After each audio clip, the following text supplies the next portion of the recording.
बीचवा में देवरा कसैया, बीचवा में देवरा कसैया, पकड़ ले कलैया मोरा तेरा, बीचवा में देवरा कसैया,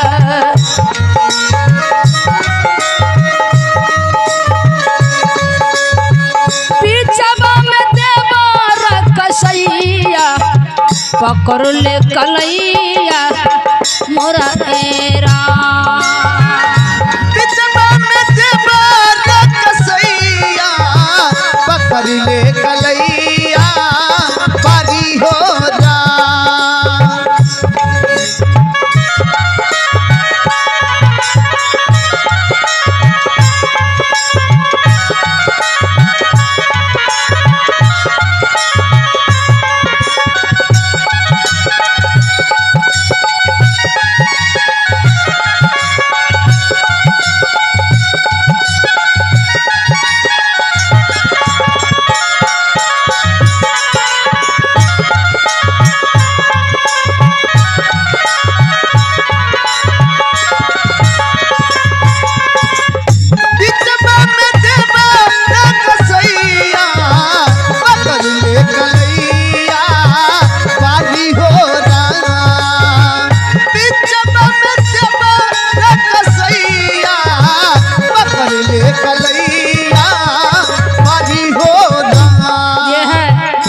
दीपक कुमार की माता जी और इनकी तरफ से 21 रुपये की दान है मालिक के दरबार में।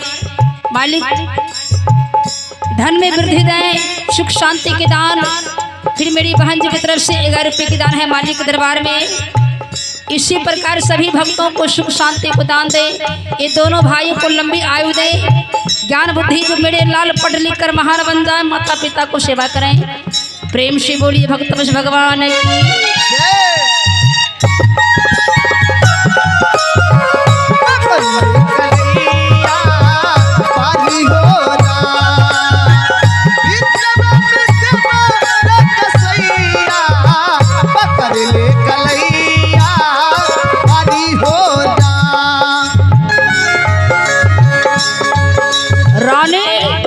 महाराज अशुपति दोनों पति और पत्नी मालिक से विनती करते हैं, मालिक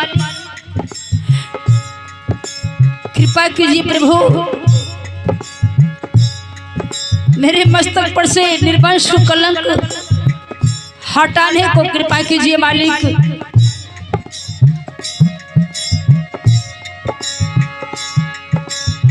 सुनो सुनो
सोहरी लागी पैया,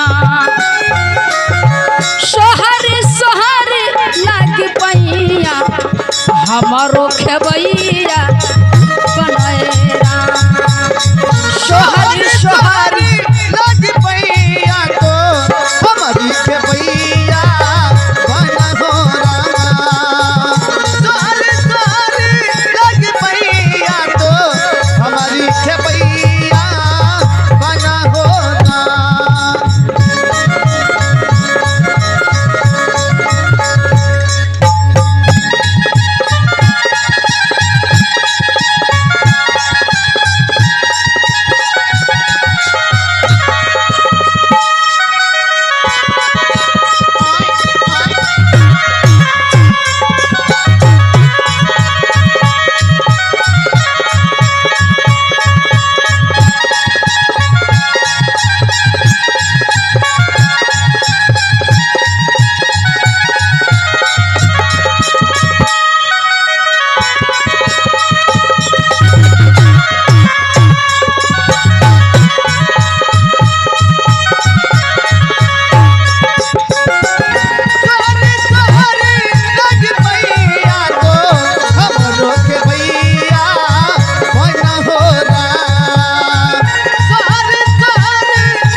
हमसे गलतियां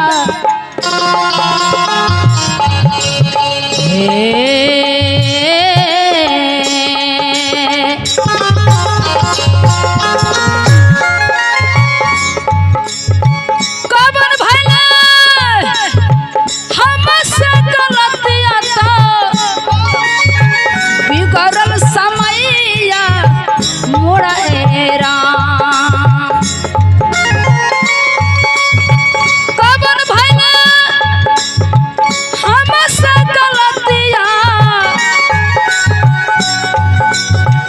बिगड़ल समैया मोरा होरा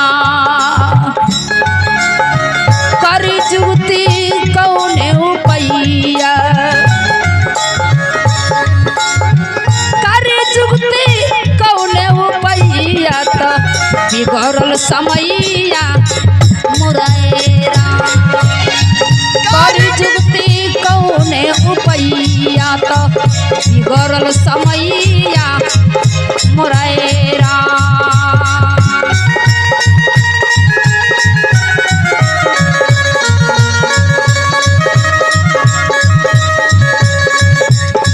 कर जुगती कौने उपैया कर जुगती कौने उपैया तो बिगड़ल समैया मोरा बिगड़ल समैया मोरा बिगड़ल समैया बिगड़ल समैया मोरा बिगड़ल समैया मोरा।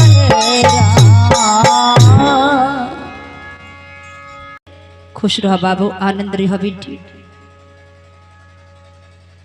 ये हमारी बहन जी है, बहन जी की तरफ से फिर 51 रुपये की दान है। मालिक के दरबार में प्रभु की कृपा से इनकी भंडार भरा रहे, इसी प्रकार दान पुण्य करेगी। फिर ये बच्ची की तरफ से फिर 51 रुपये की दान है। मालिक के दरबार में मालिक इन बच्ची को लंबी आयु दें, ज्ञान बुद्धि, अपने माता पिता को सेवा सत्कार करेगी, साथ साथ समाज को सेवा करेगी। प्रेम से बोली भक्त वश भगवान की, संत समाज की।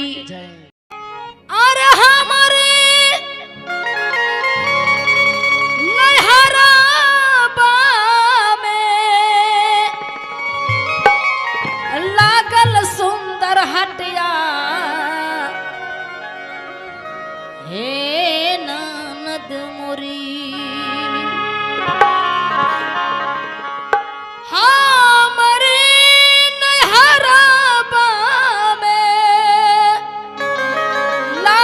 सुंदर हटिया हे ननदिया मोरी,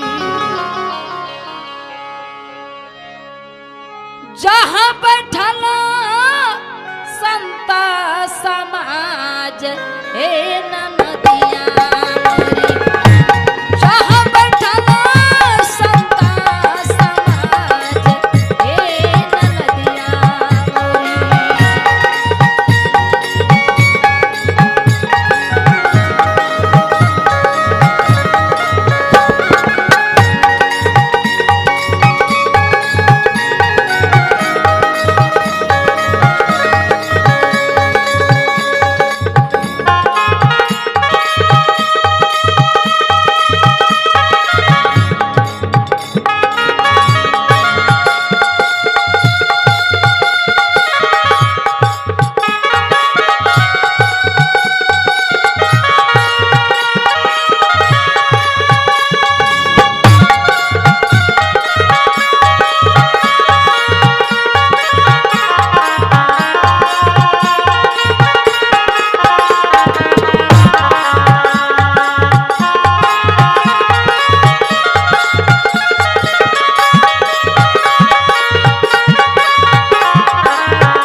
ऐसी नैया हे ननदिया मोरी सौदा बेसाही सासुर जाब।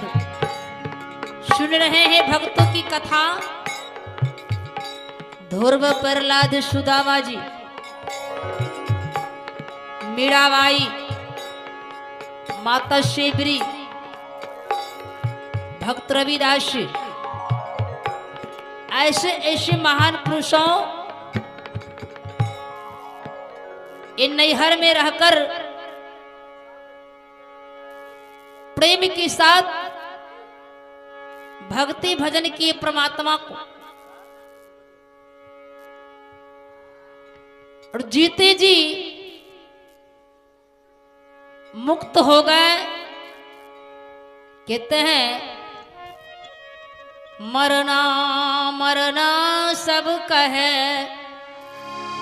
मरना जाने ना को, एक बार मरना जाने फिर से मरना न हो।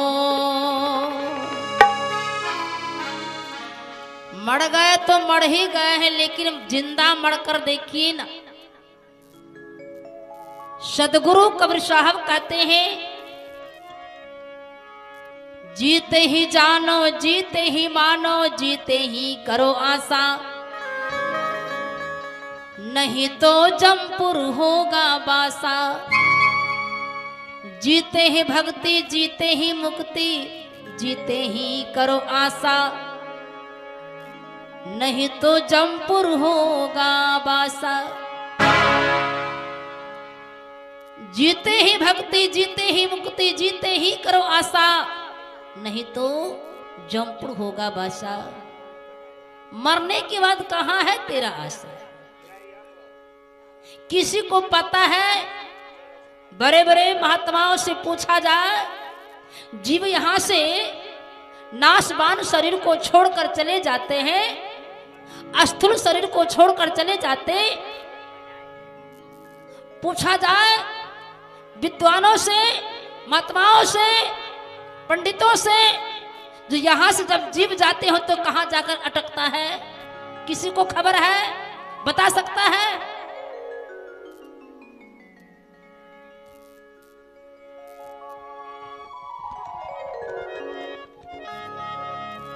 और 7 पताल है बाबूजी,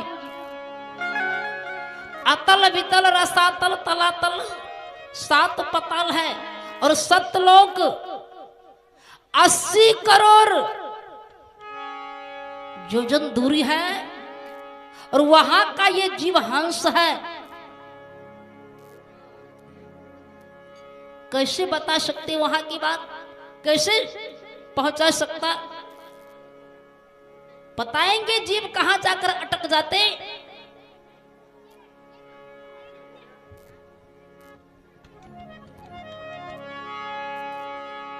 तो ऐसे ऐसे महान पुरुष नैहर में रहकर, परिवारों में रहकर वो राम को भक्ति किए, और आज तीनों लोक में महान हो चुका है, जिसके गुणगान संसार में होता है, दुनिया वालों गाते हैं। इसलिए रानी इंद्रमती फिर से कह रही है, क्योंकि परिवार के लोग, समाज के लोग सबको सब तो साथ छोड़ देते हैं बाबूजी।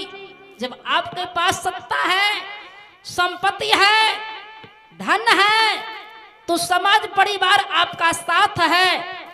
अगर धन ना रहे, सत्ता ना रहे, सबको सब अलग हो जाएगा। एक कबीर साहब के सिद्धांत है, उन्हीं का ये सत्य वचन है। लेकिन आपका वो परमात्मा यदि उनसे प्रेम करेंगे तो जन्म ही जन्म तक साथ रहेंगे। वो नहीं छोड़ता है। मालिक का कहना हुआ, यदि परिवार के लोग ठुकरा दे, समाज के लोग ठुकरा दे, तो आ जाओ मेरे चरणों में, आ जाओ, मेरा दरबार तो हमेशा खुला ही है। भक्तों,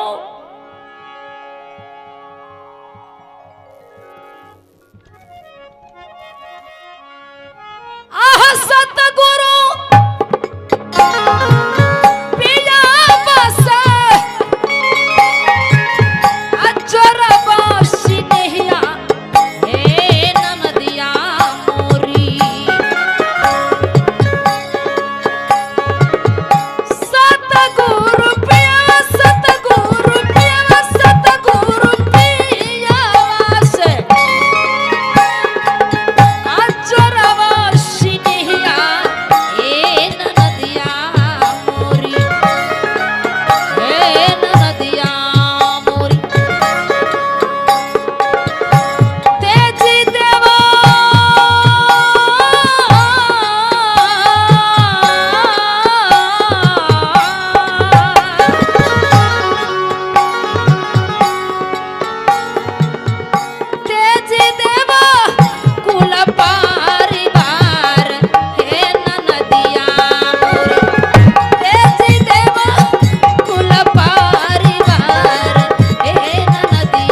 हमरे सत्य नाम धन खेती, सत्य नाम का बीज बोए उपजे हीरा मोती। इन खेतों में नफा बहुत है, संतन लूटे सीती। ये धन तो आज नहीं तो कल ध्वस्त हो जाएगा, लेकिन जो धन कमा कर चले गए, सुनते हैं नहीं, हम तो कुछ लेकर नहीं आए हैं लेकिन नहीं लेकर जाएंगे, इस बात को मैं नहीं मानती। लेकर भले नहीं आए हैं लेकिन यहाँ हम छोड़ कर जाएंगे अपना छाप निशान, और लेकर जाएंगे फिर छोड़ भी देंगे। कौन संपत्ति? जो अभी भक्ति हो रही है सत्य और धर्म की, वो छाप यहाँ रहेंगे। आने वाला जो समय है, आएंगे तो गुणगान होगा। आप यदि यहाँ से चले जाएंगे तो समाज के लोग आपका बेटा को, आपका पोता को क्या कहेगा? अरे बाबू सुन, अरे तुम्हारा दादा था ना, इतना ईमानदार, इतना सुंदर विचार का था ना, हम सबके बीच में देवता बनकर रहते थे। चाहे कुछ संपत्ति से हो, चाहे ये नाशवान शरीर से हो, अगर कोई काम लग जाते समाज में तो धर्मात्मा जाकर दौड़कर काम कर दिया करते थे। किसको कहा? आपका बेटा पोता को समाज को लोग कहता है। आप चले जाएंगे तब कहेंगे जो हमारे बीच से देवता चले गए, भगवान चले गए। कितना भगवान है? भव जोड़ भगवान, जो भव से पैदा लिया है माँ के पेट से, वो तो भगवान खुद है। हाँ, राम नहीं बन सकते।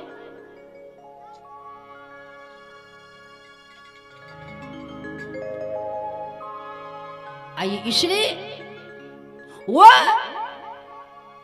जो संपत्ति अगर प्राप्त करेंगे तो वह नहीं कोई ले सकता है, ना कोई चुरा सकता है। जुगन जुगन ही चले जाओ, ये तो आज है कल नहीं रहेगा।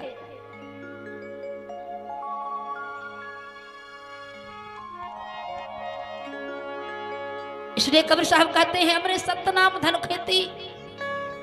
मन जो है चंचल, अभी मन होता है तो कहते जाते हैं थोड़ा भजन को सुन लेंगे, फिर चले जाएंगे घर। मन कहता है चलिए भजन सुनेंगे, नहीं फिर चलाएंगे, अच्छा लगता है। सुरती, सुरती को हल बनाकर और मन का बैल बनाकर काया रूपी खेतों को अगर अच्छे कर्मों से ईमानदारी को साथ जोतेंगे तो ना जाने कितना अधिक उपज होगा, जिसका कहना मुश्किल है बाबूजी।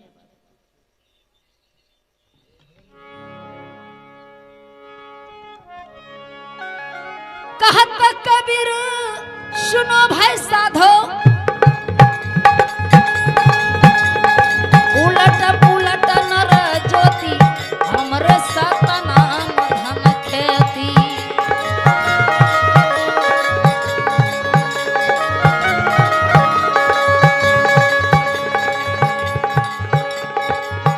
रानी इंद्र माते गुरु से अरजी बिनितिया, हे नदिया मोरी। गुरु का चरण बालिहारी, हे नदिया मोरी। गुरु का चरण बालिहारी, हे नदिया मोरी। गुरु के चरण बालिहारी, हे नदिया मोरी।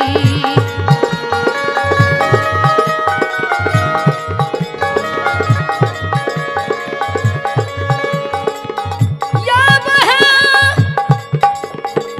नदिया मोरी, अब है नदिया हे। सुतले रहल भोर हरिया,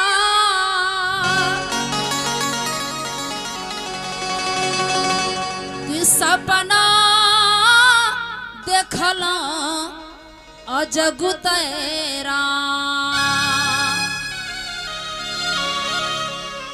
सुतले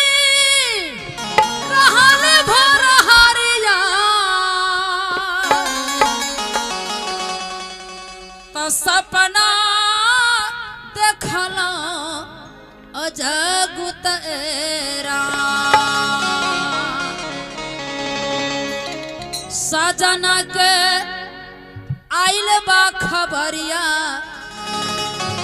पलमू के आइल बा खबरिया जाके ससुरारिया बाट राम सजना के आइल बा खबरिया पलमू के आइल बा खबरिया जाके ससुरारिया बाट राम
आप बेटा हो। ये जानवीर कुमार है।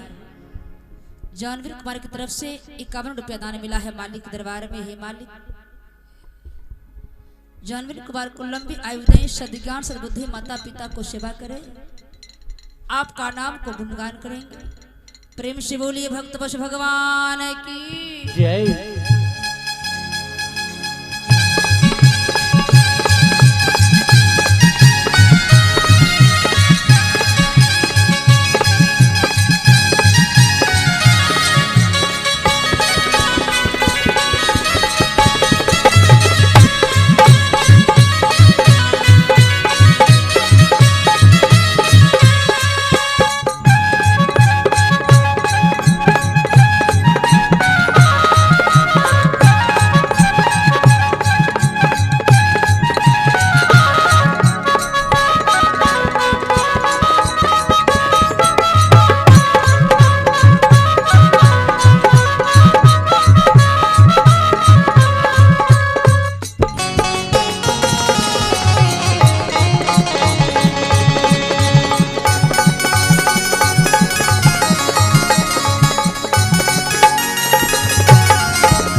हो सारी चोली पेन्हली गहनमा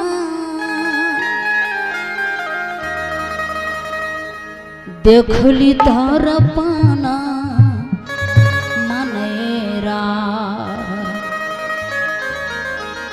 हो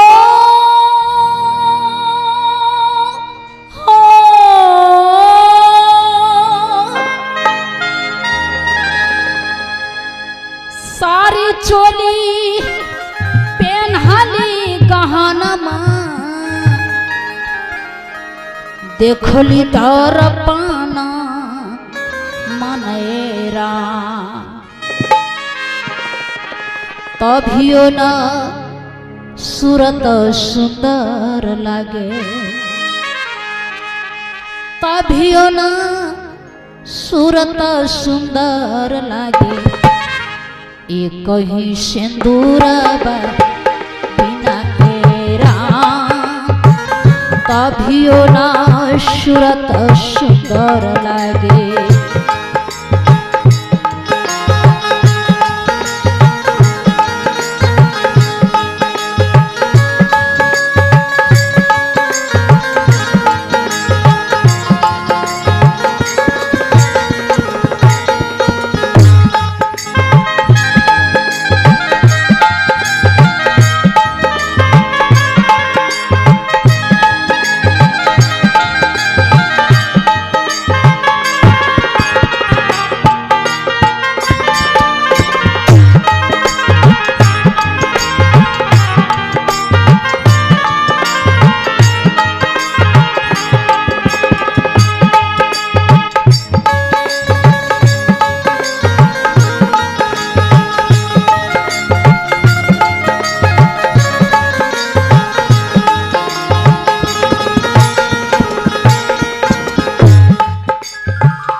भरल खजानमा बारू एरा बाबा घर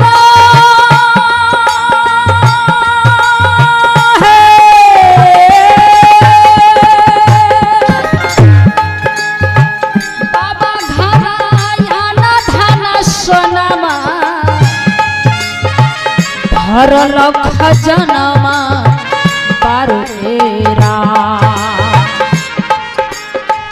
कभियो ना मन नयन जोर लागे। कभियो ना मन नयन जोर लागे। एक ही सजाना बिना एरा कभियो ना मन नयन जोर लागे। कबहु ना मन नयन जोर लागे। एक ही सजाना बिना एरा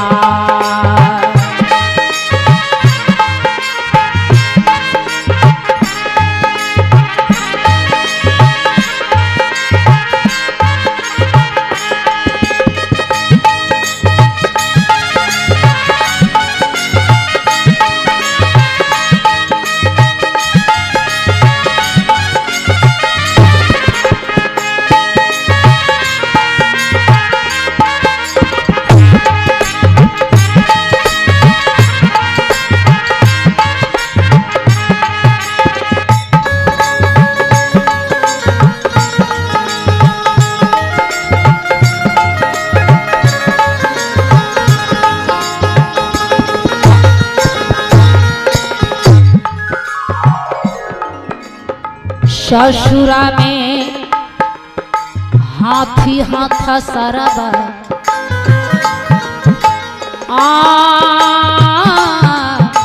हो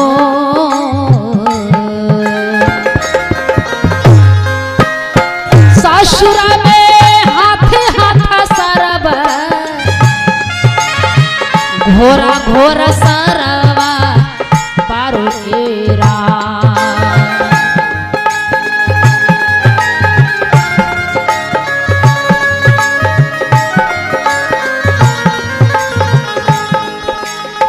ससुरा में हाथ हाथ सरब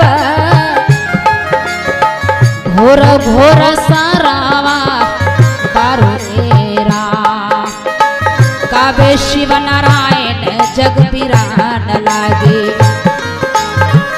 काबे शिव नारायण जग बिरान लागे। एक ही ललाना बिना एरा काबे शिव नारायण जग बिरान लागे। रामा जी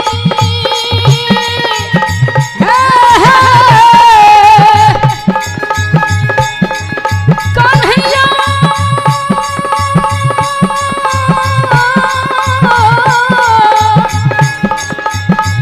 रामा जी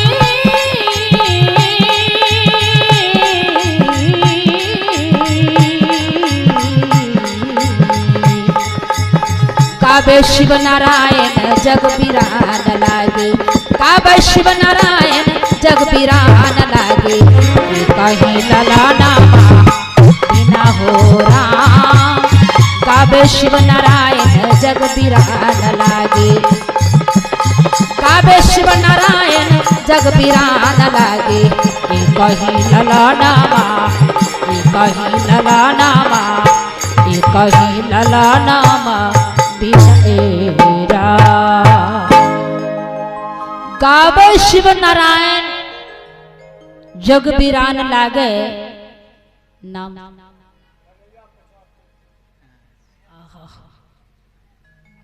बहुत सुंदर ये है कन्हैया प्रसाद सिंह, इनके सौजन्य की तरफ से 101 रुपये की दान है प्रभु जी के दरबार में। हे मेरे मालिक, भक्तों को सुख और शांति को दान दें और अपनी कृपा बनाए रखें, धन में वृद्धि दें, आपका नाम को गुणगान करेंगे और अतिथियों को सेवा। हे प्रभु जी, दानी को दानी बनाकर रखें, जैसे कहे जाएंगे राजा हरिश्चंद्र महाराज को, जैसे इतना धन दे मालिक जो हरिश्चंद्र महाराज को जैसे अपने दान को हाथ आगे बढ़ाएंगे। प्रेम से बोलिए भक्त वत्सल भगवान की जय, सद्गुरुदेव की जय।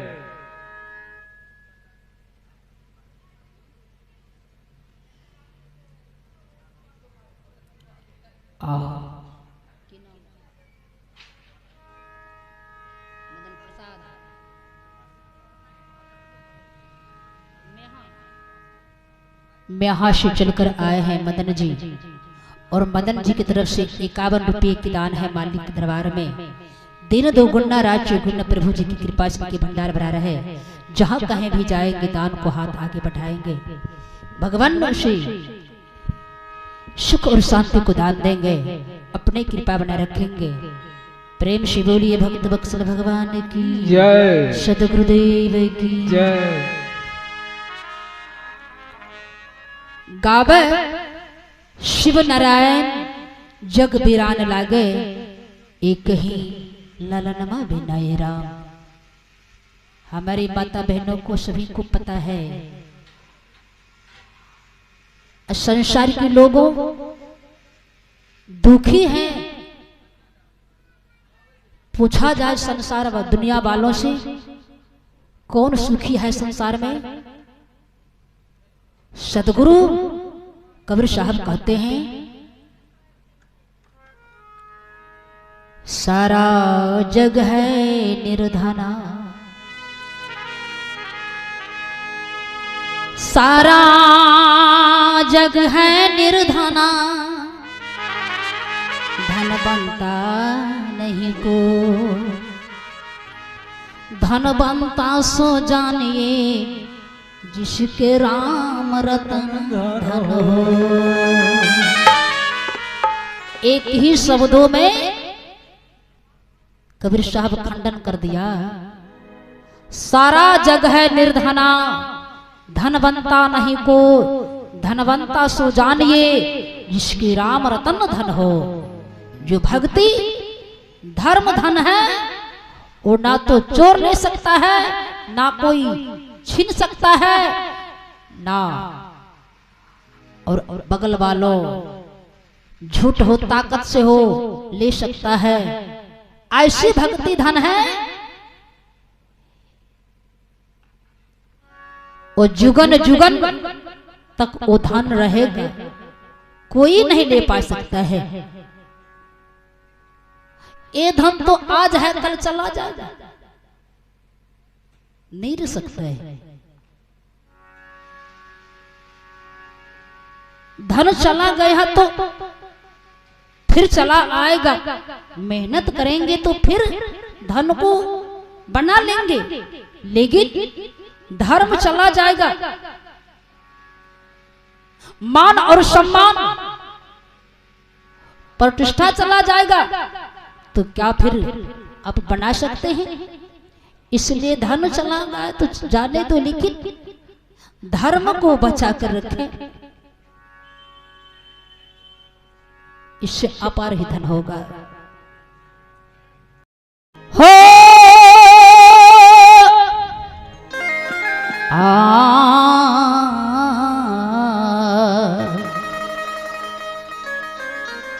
जाति न पूछो साधु की,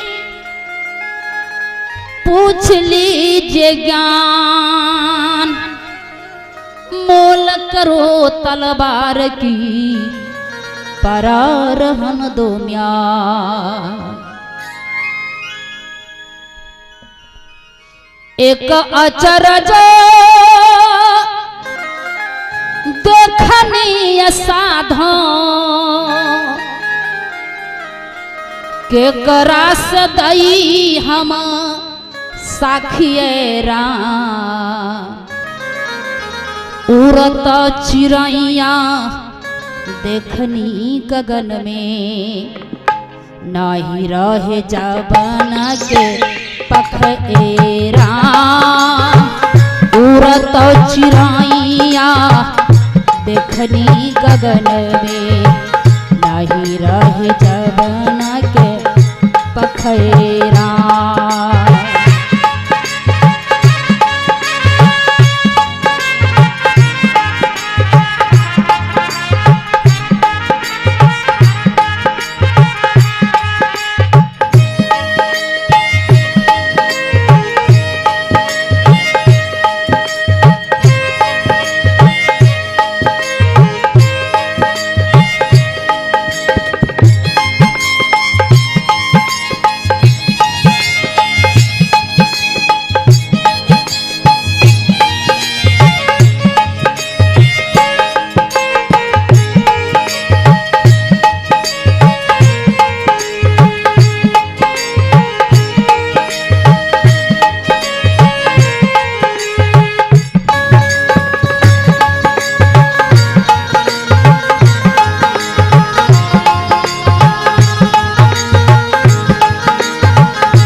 चिड़ैया देखनी गगन में, नहीं रहे जबन के पखेरा। थोड़ा आवाज उठाइए। हाय हाय उठाइए। हाय हाय हाय। अरे ताना बाना बीनक चुंदरी, रंग दिहले रंग रेज हो, रंग दिहले रंग रेज। ताना बाना बीनक चुंदरी, रंग दिहले रंग रेज हो, रंग दिहले रंग रेज। दाग बचा के सदा पहिरी ह, मैल भइल बड़ा तेज हो, मैल भइल बड़ा तेज। कैसन कैलू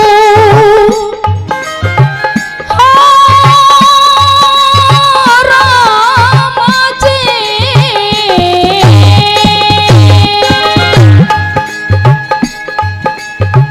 कैसन कैलू मैली चुनरिया, कैसन कैलू मैली चुनरिया। केहू नहीं पासबा में राखिए राम। उड़ता चिड़ैया देखनी गगन में, नहीं रहे जबन के पखेरा। उड़ता चिड़ैया देखनी गगन में, नहीं रहे जबन के पखेरा।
लगाई ना दूसरा के महकी।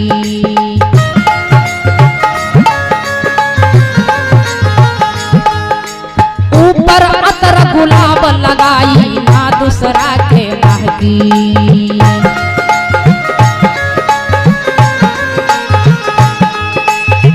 कोठा बैठ के सयाज सोचे, कोठा बैठ के सयाज सोचे, काय करा के भाखिए राम, काय करा के भाखिए राम। उड़त चिड़ैया देखनी गगन में, नहीं रहे जवाना के पठेरा। उड़त चिड़ैया देखनी गगन में।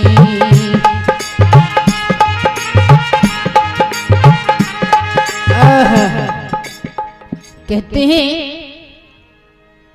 बड़ा हुआ तो क्या हुआ, लंबी पेड़ खजूर, पंक्ति का छाया नहीं तो फल लगे अति दूर। ये कबीर साहब का दोहा है। बड़ा हुआ तो क्या हुआ, लंबे पेड़ खजूर, पंक्ति को छाया नहीं तो फल लागे अति दूर। अति दूर खजूर को जो वृक्ष है कितनी लंबा होती है, लेकिन एक मुसाफिर को तो दूर की बात है, एक पक्षी को छां नहीं दे पाते हैं, तो भला बड़ा होने से क्या फायदा है। छोटा रहता तो अच्छा होता, जो मुसाफिर को छां देते तो उस जगह बैठते, लेकिन बड़ा होने से क्या। उदाहरण है, कहते हैं कबीर साहब, जो धनवान हो गए, बगल वालों गरीब व्यक्ति मर रहा है, उसका बेटा बीमार पड़ गया है, अगर जाते हैं चंदा की रूप मांगने के लिए, नहीं देता तो कहता है भाई हम आपको पांव पड़ता हूं, कर्ज में दीजिए, यदि मेरा बेटा ठीक हो जाएगा तो मैं आपका गोड़ी में गुलामी में खटूंगा, काम करके मैं अदय अवश्य कर दूंगा। लेकिन फिर भी धनवान मुकर जाता है, बैठने के लिए नहीं कहता है, और पानी देने से दूर दूर की बात है बाबूजी। इसलिए अभी सुने हैं, भारी अचरज मैल चुनरिया परना देखो गए कि, ऊपर अतर गुलाब लगाई ना दूसरा के महकी। जब इस शरीर से, क्योंकि यह शरीर एक दूसरे के लिए बनाया गया है, एक दूसरे के सहारा के लिए, और धन तब कामयाब होगा जो गरीबों को उपकार करेंगे, उससे तो कामयाब हो सकता है। ऊपर अतर गुलाब लगाई ना दूसरा के महकी। दूसरों बगल वालों मर रहा है, आप ऐश आराम में इससे फायदा क्या है। भगवान इस गुरु महाराज सत कबीर प्रसन्न होने वाले नहीं है, खुश होने वाले नहीं है। हम तो पाने का करते, भाव में मिलते हैं भगवान, लाख करोड़ गुणगान। आगे ही सुना जाए, बिन पर्दा के देखली दुल्हनिया जात बिना असवारी।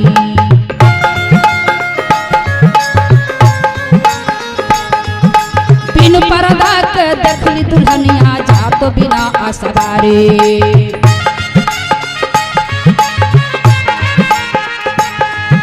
बिना दाम के माल लुटावत देखनी हम व्यापारी।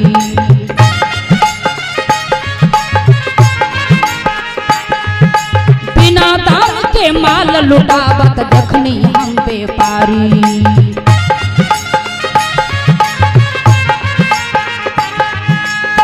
आगे नदी पर पर्वत की ना घट।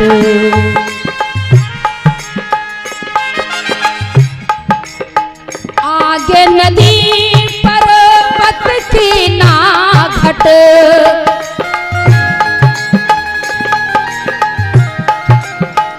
पानी जात बिना आखिएरा, पानी जात बिना आखिएरा। उड़ता चिड़ैया देखली गगन में, नहीं रहे जवन की पखेरा। उड़ता चिड़ैया देखली गगन में, नहीं रहे जवन की पखेरा। एक अचरज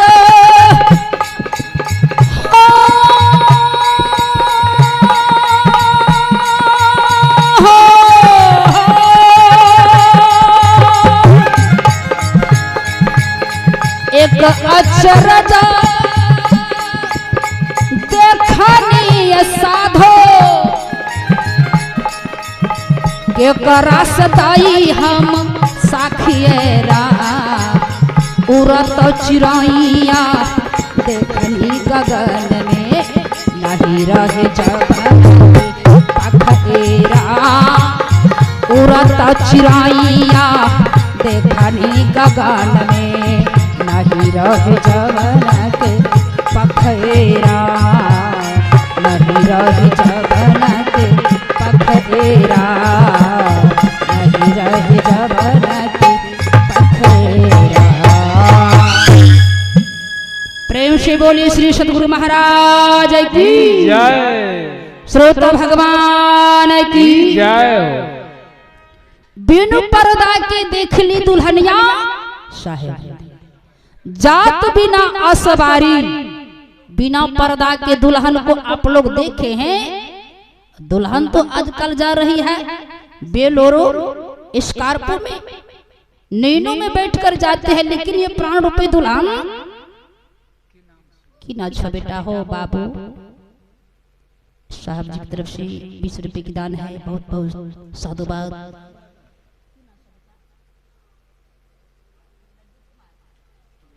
ये लड्डू गोपाल है, लड्डू गोपाल। ये लड्डू गोपाल की तरफ से 50 रुपए की दान है। हे मालिक के लड्डू कुमार को लंबी आयु दें, सद्ज्ञान सद्बुद्धि माता पिता को सेवा हो, और आपका नाम के गुणगान करे। और मेरे लाल पढ़ लिख कर अपने माँ बाप को समाज के बीच में रोशन करें। प्रेम से बोलिए सद्गुरुदेव की जय। एक हमारी माता की तरफ से ढेर सारे आशीर्वाद मिला है। माँ के चरणों में त्रिपीखनवार साहेबंदगी साहेबंदगी साहेबंदगी, क्योंकि मैं अपनी माँ के आशीर्वाद देने जोग नहीं हूँ। मेरी माँ जन्म देने वाली है, जननी है, इसलिए माँ पूजनीय होती है। माँ के चरणों में चारों धाम है। तो सुने, दुल्हन ये प्राण रूपी दुल्हन बिना पर्दा को जाती, किसी सवारी पर नहीं।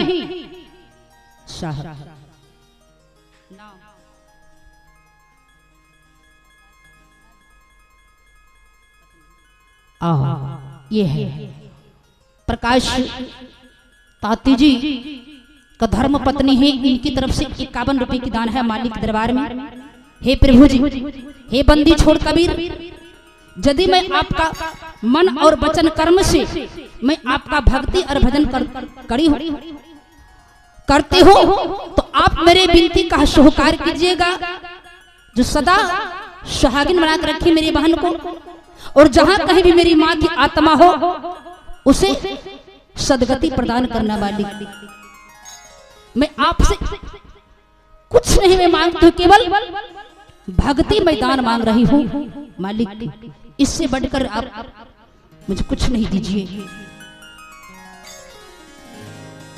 प्रेम से बोलिए सदगुरुदेव की जय। श्रोता भगवान की जय।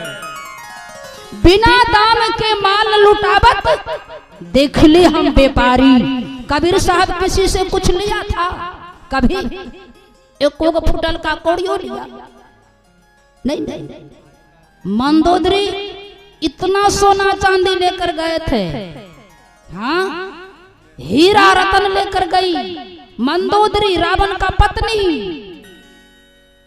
कबीर साहब के चरण पर रख दिया, कहा मालिक आप मेरे गृह चलिए मेरे भवन में।